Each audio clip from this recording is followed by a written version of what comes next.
तारीख को हम लोगों ने एक विचार गोष्ठी के माध्यम से अपनी समस्या पर चर्चा किया।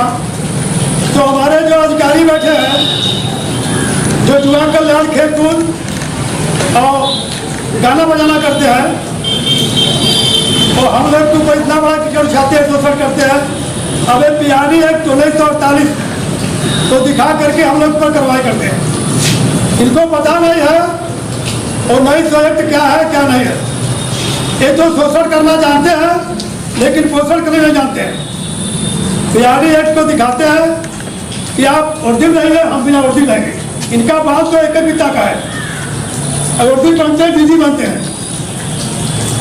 अब वही बात कोई कहता है तो सीधे उनको ऑफिस से फटकार करके उनके साथ भ्रष्टा व्यवहार किया जाता है और धमकी दिया जाता है, तुमको विभाग से वंचित कर देंगे, ड्यूटी नहीं देंगे। तो बताइए कहाँ करना है। हमारा विभाग 1935 का संगठन है, 1948 का एक्ट है। हमारे नेता सुभाष चंद्र बोस देश को आजादी दिलाने का काम किया, वही हमारे वही है। हमारे पियाड़ी गांव में आलियाबाद जंगल को काट करके कितना हजार भूमि को खेती की जोग बना दी है। वही पियाड़ी की गांव अपनी एक रोटी के लिए तरस रहे हैं। सबसे पुराना विभाग होने के बाद। मेरा नाम है राजेंद्र प्रसाद द्विवेदी। मैं इंटरनेशनल सुभाष सेना का राष्ट्रीय अध्यक्ष हूँ और यहाँ आने का मेरा ये मकसद है कि यहाँ के युवा कल्याण विभाग के वरिष्ठ पदाधिकारियों के द्वारा यहाँ के जो पीआरडी जवान या पीआरडी महिलाएं हैं, उन्होंने अपने हित की बात करने के लिए जो कदम उठाया, अपनी बात रखी या बैठक बुलाई या अपनी विचार गोष्ठी की, उस विचार गोष्ठी को गलत समझ करके इन्होंने 26 व्यक्तियों को निष्कासित किया और कार्यक्रम न करने की हिदायत दी। इनका मानना है कि लोग विरोध कर रहे हैं या कुछ असंवैधानिक कार्य कर रहे हैं, लेकिन ये सब गलत है। हमारे 1948 एक्ट में यह सब कुछ नहीं लिखा है। भाई यदि हम गलत करते हैं तो आप हमें सज़ा दीजिए। हमारे लिए जो चीज़ें मूलभूत सुविधाएं दी गई हैं उनके बारे में आप भूल जाते हैं। जो हमारे लिए प्रतिबंध है वो तुम्हें याद रहता है। तो हम राजपत्रित अधिकारी तो है नहीं, कर्मचारी है नहीं, ना हमें वो पैसा दिया जाता है ना हमें वो वेतन दिया जाता है। हमसे तो बार बार लिखित में और मौखिक में दोनों रूप से बताया जाता है कि आप स्वयं सेवक हैं। हम जब स्वयं सेवक आपके द्वारा भी बताए जाते हैं और हम हैं भी, तो हम अपनी बात क्यों नहीं कह सकते। भाई ये लोकतंत्र का तो हनन हो रहा है ना, तो ये सब गलत है। इसी मामला को लेकर के हम यहाँ पहुँचे।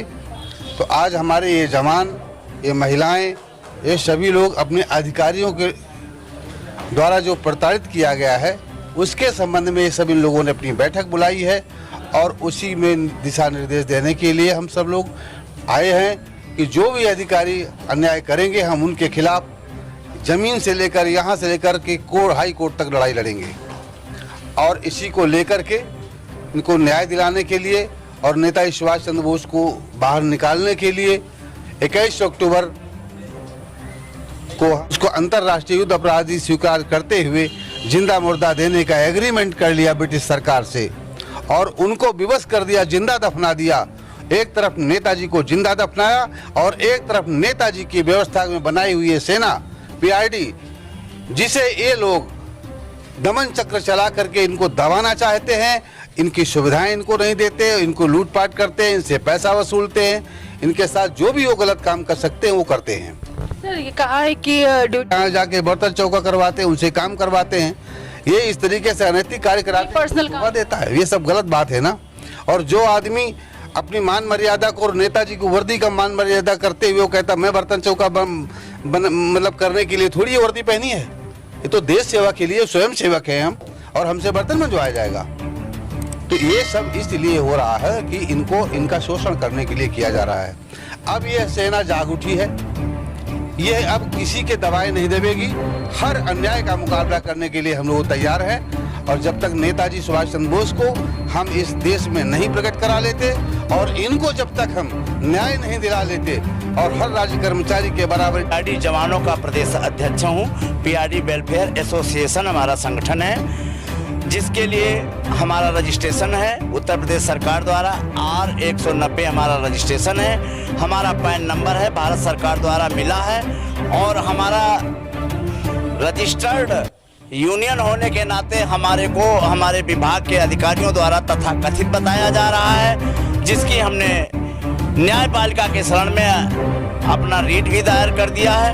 परंतु मेरा यहाँ आने का मकसद ये है कि हमारे पीआरडी जवानों में 26 जवानों को, जिनमें हमारी महिलाएं भी शामिल हैं, जो हमारी बहनें हैं, इनको प्रताड़ित किया जा रहा है। युवा कल्याण के अधिकारियों द्वारा इनका शोषण किया जा रहा है। यदि इनकी ड्यूटी लगाई जाती है तो मानदेय के तौर पर 2-2 हज़ार रुपया, 3-3 हज़ार रुपया लिया जा रहा है। इसका मैं घोर विरोध करता हूँ। साथ ही जो ये अन्याय किया गया है, हमारी महिलाओं को निकाला गया है, हमारे पीआरडी जवानों को निकाला गया है, इसी पर्पज के लिए आज यहाँ विचार गोष्ठी की गई है। इसके हम एक ज्ञापन के माध्यम से जिलाधिकारी महोदय को भी अवगत कराएंगे कि ये जो शोषण हो रहा है इसे बंद कराया जाए। जब ये देखिए, ये न्याय हमारे यहाँ विभाग द्वारा ये शासनादेश दिया गया है कि जवानों ने होमगार्ड को प्रशिक्षण दे करके होमगार्ड संस्था बनाई। 1948 में बना हुआ ये पीआरडी विभाग और पुलिस बी का दर्जा प्राप्त होते हुए इसने पीएससी का गठन हुआ, सीआरएफ का हुआ, बीएसएफ का हुआ, होमगार्ड का हुआ।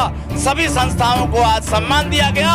पीआरडी जवानों को वर्दी पहना करके इनसे भीख मंगाई जाती है, ये अत्याचार है। जबकि पीआरडी एक्ट 1948 में अगर हमारा पीआरडी का जवान कोई कहता है कि मुझे रोजी दे दो, मुझे खाना दे दो, तो 1948 एक्ट के तहत उसको विभाग से पृथक कर दिया जाता है या उसको विभाग में ड्यूटी नहीं दी जाती है। मैं मीडिया के सामने कहता हूँ, ये शासनादेश अंडरलाइन है, इसमें लिखा है जब जब पुलिस की बढ़ोतरी होगी तब तब पीआरडी जवानों का उद्धार किया जाएगा। इसमें पीआरडी एक्ट नहीं लगाई जाती है। सिर्फ शोषण के नाम पर पीआरडी एक्ट 1948 लागू होता है और जहां पोषण आता है वहां पीआरडी एक्ट नहीं दिखाया जाता है। इसका मैं घोर विरोध करता हूं और इंटरनेशनल सुभाष सेना इसका विरोधी होना चाहिए। ये मैं आपके माध्यम से माननीय मुख्यमंत्री महोदय और प्रधानमंत्री महोदय को अवगत कराना चाहता हूं कि ये जो शोषण करता है युवा कल्याण विभाग की एसआईटी जांच दी जाए, सीबीआई जांच दी जाए। माननीय प्रधानमंत्री महोदय ने लिख दिया कि माननीय मुख्यमंत्री जी इसकी जांच कराएं। माननीय मुख्यमंत्री जी ने लिख दिया कि जिला अधिकारी रायबरेली जो है 75 जनपद के युवा कल्याण अधिकारियों की जांच करें। ये कैसे संभव है? जिस चोर की जनपद 18 मंडल के सभी ब्लॉकों को और सभी जिले के युवा कल्याण अधिकारियों की जांच करा ली जाए। जो ये अवैधानिक आय व्यय अत्यधिक बना रखे हैं, कहां से लाए हैं, इनकी संपत्ति क्या है, इनकी आय क्या है, इनकी व्यय क्या है, इसकी जांच भी एसआईटी द्वारा या सीबीआई द्वारा कराई जाए। मैं आज चैनल के माध्यम से, प्रिंट मीडिया के माध्यम से ये सरकार को भी अवगत कराना चाहता हूँ और ये शोषण बंद कराना चाहता हूँ कि हमारे बहनों के साथ, हमारे भाइयों के साथ ये बर्दाश्त नहीं है। जय हिंद। और महिलाओं से भी जानते हैं कि महिलाओं का क्या कहना है, क्योंकि महिलाएं भी यहाँ मौजूद हैं। उनसे पूछते हैं कि उनके साथ कैसा शोषण की बात हो रही है और उन्हें ड्यूटी से क्यों हटाया गया है। और मैम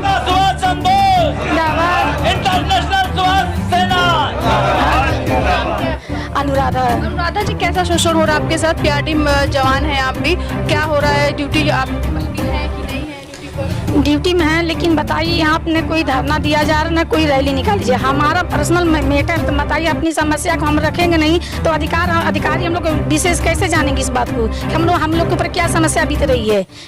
बताइए, इतने दिन से हम लोग ड्यूटी कर रहे हैं, अब हम ही लोग के खिलाफ कार्रवाई कर दे रहे हैं, तो बताइए कैसे क्या होगा। कार्रवाई हो रही है, आप क्या फेस कर रही है? विभाग से ही हो रहा है। किस तरह की कार्रवाई? जैसे हम लोग की बैठक थी यहाँ पे, न मीटिंग थी, न कोई रैली था, न कोई प्रदर्शन, न कोई मीडिया वाले आए थे, फिर भी हम लोग के विभाग की तरफ से खिलाफ हम लोग के लिख दिया गया। हमारे महिलाएं भी हैं, हमारे भाई भी हैं इसी में, इन सबका नाम इसी में आ गया। किए थे, देश का आज़ादी लड़के देश को आज़ाद किए थे। आज़ाद होने के बाद भी मेरा पीआरडी जवान आज भी आज़ाद है। इनकी समस्या न सुनी जाती है, इनके साथ कोई न्याय है। काफी लंबे समय से आपकी मांगे हैं, तो सर ऐसा कौन सी मांगे सरकार को पूरा करने में? सर, हम लोग को युवा कल्याण से किया जाए। पहला मांग तो मेरा है, मैं वर्दी वाला हूँ, हमको वर्दी में आयोजित किया जाए। पहले जो हम लोग को युवा कल्याण के अधिकारी हैं, हम लोग के साथ शोषण करते, हम लोग से अन्याय नहीं करते। हम लोग को समान उत्तर दिया जाए। रह गई हम लोग अपना बैठक करते हैं, विचार गोष्ठी करते हैं, इसके माध्यम से हम लोग अपना समस्या को अधिकारी के ज्ञापन देते हैं, कुछ भी करते हैं तो हम लोग के साथ बराबर ही करते हैं, धरना प्रदर्शन करते हो। के माध्यम से कहना चाहता हूँ, अधिकारी भी कहना चाहता हूँ, जो हम लोग गलत आरोप लगा जाए इसको वापस ले लें। अगर नहीं वापस लेंगे, नहीं समझौता करेंगे तो हम लोग बात होकर के आगे के लिए लड़ाई शुरू करेंगे। भीख नहीं अधिकार चाहिए, नेता